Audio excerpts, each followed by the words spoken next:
Welcome again. It's Thank great to see you. And we're talking about one thing in particular. Tell me about that. So we're here to talk about peat, which is a very unique organic system in which Mid Wales's uplands are particularly rich and almost all of the world is particularly poor.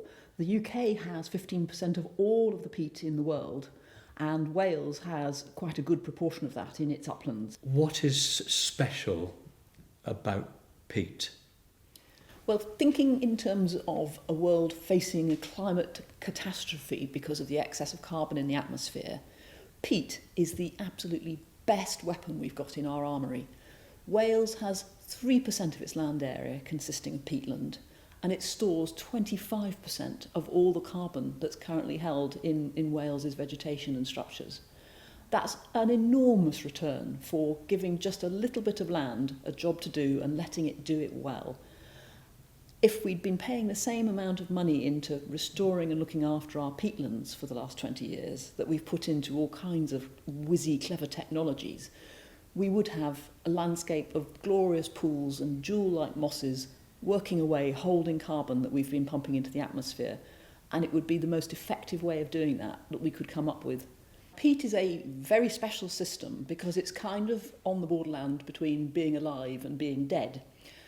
What happens is you have plants growing on the surface, and if you look out at a peatland, it'll look very much like an ordinary, not quite like an ordinary field because it's got more heathers and other kinds of plants, but a green space. But underneath that, where those plants are coming to the end of their life and dying off, in fact, the substance underneath gets halfway through decaying. The normal process of forming soil is that the plants break down and then the worms and the other creatures integrate them into the soil structure, and lower down you get, the more minerals you get. But in peat's case, it's waterlogged. It's sitting in a big basin of acidic water. And the decay process starts, the plants die and they start to rot off. But because there isn't enough oxygen in the water and there's too much acid, they never finish that decay process. So they're held in a sort of a stasis. They're no longer alive, but they aren't fully rotted down. They aren't returned to the earth as we know it, as to an ordinary soil. And that has one really important consequence, which is when a normal plant dies, a tree or a shrub or something, it decays, and in the course of that decay it's reduced back to its mineral components, and the carbon-based parts of it, the organic matter, are broken down completely, which lets all of that carbon back into the system, into the atmosphere. Right, so if you take a tree or something and the tree holds the carbon while it's alive. While it's alive. But what happens? Exactly. So carbon is a very important food source. I mean, we're all carbon-based organisms, and everything is a carbon-based organism. The insects, the birds, everything we look at and see around us is based on carbon. So when something dies, it's a big, rich pot of carbon for everything else to get stuck into. And with beetles do it, fungi do it, all sorts of microbes and small soil components do it. They get into that tree trunk and all the branches and the dead leaves, and they chew it up and release the carbon, or rather they take the carbon into their own bodies or release it into the atmosphere, and it goes back into the carbon cycle, which means quite a lot of that carbon finds its way back into the air. So how is peat different then? Well, in the peat process, because it's sitting in this acidic water, and because it's got all of this decaying matter in it that's not completely decayed, it essentially ultimately solidifies. The water system moves up with the growth of more solid material underneath, but what's left underneath stays holding its carbon. So if you were to take a core through a nice deep peat bog, and they can be up to 12 metres deep, so there's a lot of this material in a good peat bog, you will find that at the bottom you've got a solid material which is still holding all the carbon from thousands of years ago when it first formed. And it'll be the very same mosses and the very same species that are now growing on the top, 12 metres higher up, creating that carbon capture, which ultimately, again, will get built on over the top of. So you've got a core of carbon showing you what's happened in the last 10,000 years, all of it safely saved away from the atmosphere. So am I right in thinking then that's people say that it's the carbon is not just stored, it's a sink? That's right. It is stored in a sink for the long term. So it's almost as good as having it buried away as coal still under the ground, because it's never going to come back up to the surface as long as that peat stays growing and stays storing more carbon on top of it. It's being further and further and further buried away from being recycled. So in terms of, we're concerned about the amount of CO2 in the atmosphere. So if that's the case, then the fact that this is happening and that the carbon is being kept in the peat, that's really important then.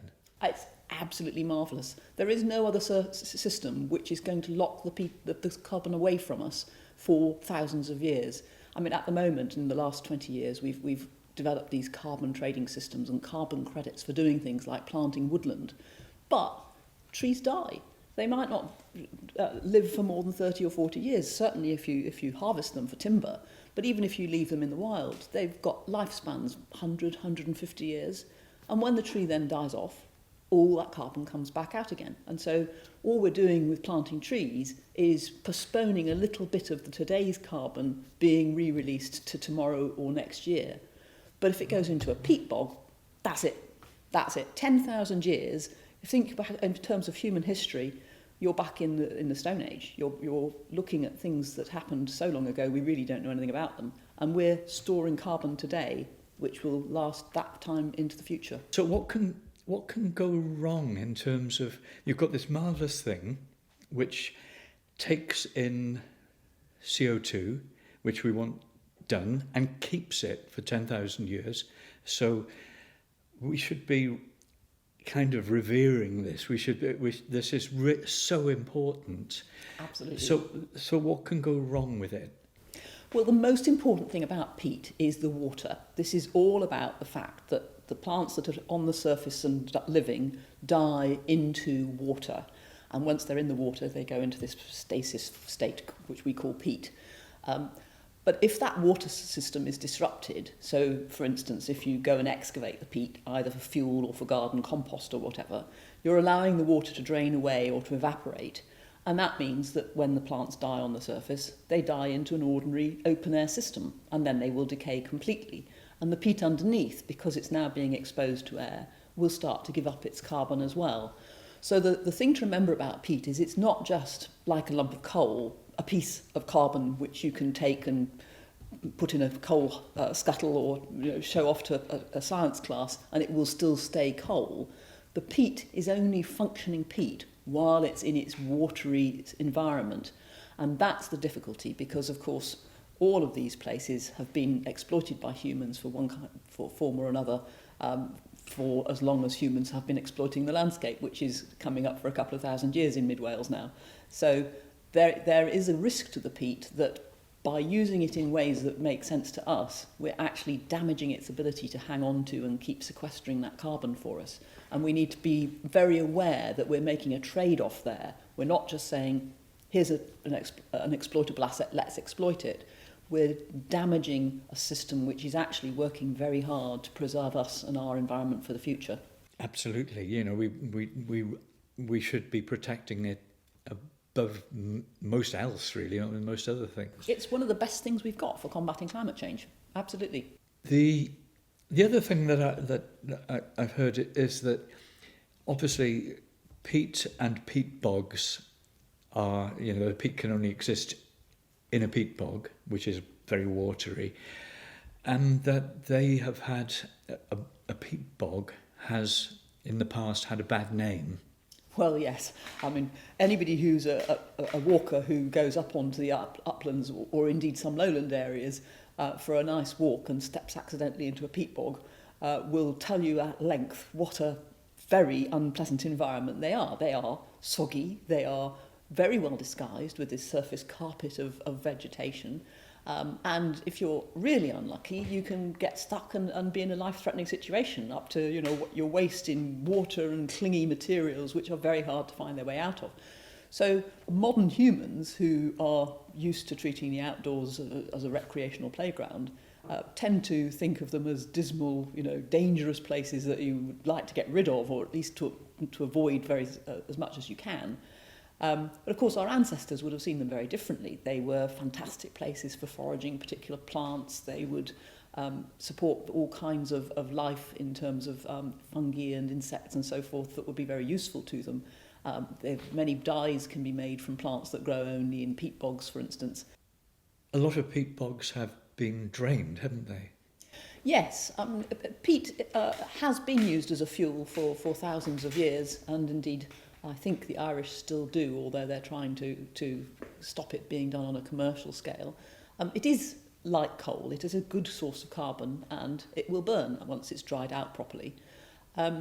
Also, gardeners up and down the country will be well familiar with there's no compost like a peat-based compost because it's rich in carbon. So for many, many thousands of years, we've been draining big bogs, exploiting the carbon for different reasons. But up until the modern era, we were doing it on a fairly small scale. And yes, some local peat bogs have been damaged quite badly, but the stock of peat as a whole has come down to us reasonably intact. What does peat consist of? Well, the growing peat is really all about the mosses. It's the mosses which are the living engineers which are creating this system around which other plants exist. So you get heathers in peat bogs, you get all kinds of cowberries and cranberries and other very special little plants. But 80% of what makes up the peat itself is the mosses. And the mosses are the ones who do the extraction of the nutrients out of the water and the substitution in of the ions which make the water acidic. So it's because the mosses are managing their environment to suit themselves that you end up with this very specific set of conditions which don't exclude all other forms of life, but they make it a fairly restricted banquet for anything else to live in. And the mosses are the key both to the substrate material but also to what's going on daily life on the surface. And I know it might be a daft question, but where do they get the water from? Where does the water... Well, this is the fantastic thing about peat bogs, is they only come into being where there's something preventing water from draining away. You won't get a peat bog on a nice sloping surface halfway up a mountain. The water runs through and off. You might get enough water captured for some plants to grow, but it won't settle and turn into this sink. So you need an impermeable rock substrate, like granite, for instance, which we've got a lot of around here, which is in its form a basin, so that the water cannot, until it overspills the lip, run away. And that enables the process of forming peat to start and gradually build up from the bottom over many years to fill in the basin, but keep on having that layer of water on the top. So you start with a pool. Yeah. And the moss grows... From the edges. Okay. From the edges, but as it grows, materials die off and just by the law of gravity settle into the centre. So it's essentially a process of filling in a natural rock basin to end up with a living moss-dominated acidic pool, but in that same structure. Of course, ultimately, with enough rainwater, any pool overflows. So it's not that this is going to trap water forever and ever, but it keeps itself at a necessary level of hydration. And if you disrupt that hydration by, for instance, taking a digger and damaging the rock substrate, then the water will drain away and the peat bog can no longer sustain itself. So it just ceases to be peat. So is peat the same as soil? No. Soil, well, I do have to say I am not a soil scientist, but my understanding is soil is a mixture of minerals, so it's bits that have come off the rock underneath, and organic matter from what has grown on top. But it's not saturated. It doesn't hold water in the way that peat does, in an intentional way, if you like. So there will be moisture in soil, but there's not so much moisture that it prevents the normal breakdown of plant material. Plant dies, gets buried under the surface soil. The microbes, the worms, the beetles will break it down completely. It will just become part of a completely coherent matrix along with particles of grit and dust and so forth that settle in the same place. So soil is obviously very important. Obviously all of our farmers hugely depend on it. But from carbon capture point of view, it just isn't in the same league. Most of us will have heard of peat from the garden centre side of it. They're kind of, it was one of the main ingredients of compost. We so really we have to unlearn that. Yes, when we've got something that's described as a bag of peat compost, actually that's ex-peat. That's peat which has been extracted, and you can't just take it and put it in your garden and expect to turn it into a peat bog. Peat can't be created by human engineering. It's a product of a very complex set of specific circumstances managed by a very specific collection of essentially mosses, but with a few other friends and relations, as it were, in the same place. But once you've taken the peat out of the bog and put it into any other context, it's died as peat. Yeah. It is now just on its way to being soil like any other soil. Okay. So, what condition is the peat in the UK and in Wales in particular? What condition is it in? Because it's obviously that humans messing about with it for quite a long time. Yes, and it's unfortunately true to say that most of our peat is not in a pristine condition, and most of our peat is considerably worse off than that. We have been draining it to try to improve grazing. We've been excavating it for different purposes. We've just been tramping all over it and compressing it so that it no longer has the necessary structures for millennia now, which means that 85% of our peat is really not in a happy state. But the amazing thing about peat is, as long as it's got that collection of plants, those specific mosses, if you step back, if you let it get wet again, it will spring back to life. It's a very resilient system. So we've got something which at the moment looks pretty sad. If you go to a peat bog, you're not going to be looking at a glorious, colourful surface and beautiful jewel-like pools linking it all together, which is how a really healthy peat bog would look. But it can be seen as that system in waiting. It's ready to go if we give it the chance and to start really capturing carbon for us again, faster than any man-made system we've currently got in place. So that's really what we should be doing? Simple, dead simple. We know what to do. We just have doubts and finance questions and all kinds of issues about why we're not doing it. Yeah, and we're not asked to do anything other than leave. Effectively, leave it alone. Give it a kickstart. If you go into the national parks, you will see that there are these peat re-wetting programmes going on, where they put lots of sacking on the surface to help capture moisture from the dried out centimetre or whatever that's currently on the top. They do things like digging artificial ponds to get a little bit of water started so that can soak out wood and help the plant life get going to do what it wants to do. So we can lend a helping hand, and in some places we are, but in most places we're really not giving it any love at all, and that would be a much better way to be conducting it. Contractors then, going on from what you've been saying, building on peat areas often claim they will build a replacement bog. That's not leaving it alone, or they'll use the peat they've removed to build something to fill a hole from which they've taken stone out, quarried stone out there. It's called a borrow pit, I think. Yeah. Will this work? Highly unlikely. I understand that Kew tried to build its own peat bog 25 years or so ago because they were spearheading the movement to persuade gardeners to give up using peat in their compost. And so they wanted to have a peat bog there in London to show people just how wonderful it is and how diverse and how different. And they completely failed. They could not keep anything alive in their manufactured peat bog with all their enormous historic expertise in gardening, because a peat bog looks after itself. It doesn't want to be told, grow here or grow there. It comes into being where the right set of conditions apply. I mean, anything is possible, as you, I'm sure, know. If you give an infinite number of monkeys an infinite number of typewriters, you'll get the works of Shakespeare. Yeah. So it might be that somewhere one day somebody digs out some peat and dumps it somewhere else, and the peat says, yeah, this is just as good, I'm going to carry on growing. But it's that unlikely. It's not impossible, but it's very unlikely, and it certainly isn't going to happen every time we want to do it. It strikes me as well in that this is coming back into the thing about, what is it that people want to build where peat bogs are, and it's kind of energy parks and all of that sort of stuff.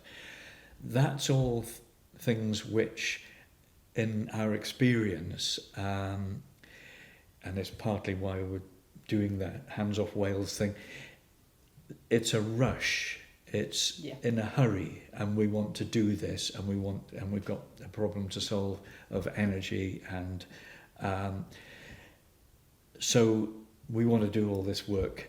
And the peats, it's in places where there's peat. It strikes me that the timescales of these things they don't fit. No, I mean, we all know doing anything in a rush is likely to end up in it being badly done rather than done the best it can be. And these huge constructions are always against the clock because the investors want to start seeing the returns on the money. Unless somebody is actually on site taking care every step of the way that this is going to be done in the way that does not damage any peat that's present, then the chances are someone will say, oh, that concrete lorry's arrived too soon, just park over there, let's keep it on site for the moment, and we need another track because we've found it doesn't quite work for us to get from this section of the site to that section of the site. We'll just put it through here. And lo and behold, no matter what the planning may say, there will be additional damage done to the environment on which they're building, just because the people present have an objective, and the objective is to get it built, not to not do any harm. The other thing that I sort of come across is I wanted to ask you about, is there seems to be kind of classifying peat as like really good or worth keeping or worth hanging on to, and is it kind of like not very brilliant peat, so we can build on that, let's not worry about it. From all of the conversation that you and I have had so far on about peat, any peat is valuable. Absolutely. Even the most damaged peat in the UK, up in the Pennines, which are also very peaty, horribly damaged by years of acid rain and industrial pollutions of all sorts, you can get those back to a state where they can recover and start functioning. You just have to do some chemical intervention in the form of putting lime in to undercut the over-acidification. Even peat, which is totally non-functional today, can be restored to function. Some peat is easier to restore than others. If it's only a little damaged, it won't take anything except leaving it on its own. We may have to go through to putting in the sacking and doing the digging of little ponds to start the water system functioning again, or we may have to go beyond that. But we can always get it back to a functioning state. We can't build it afresh somewhere else.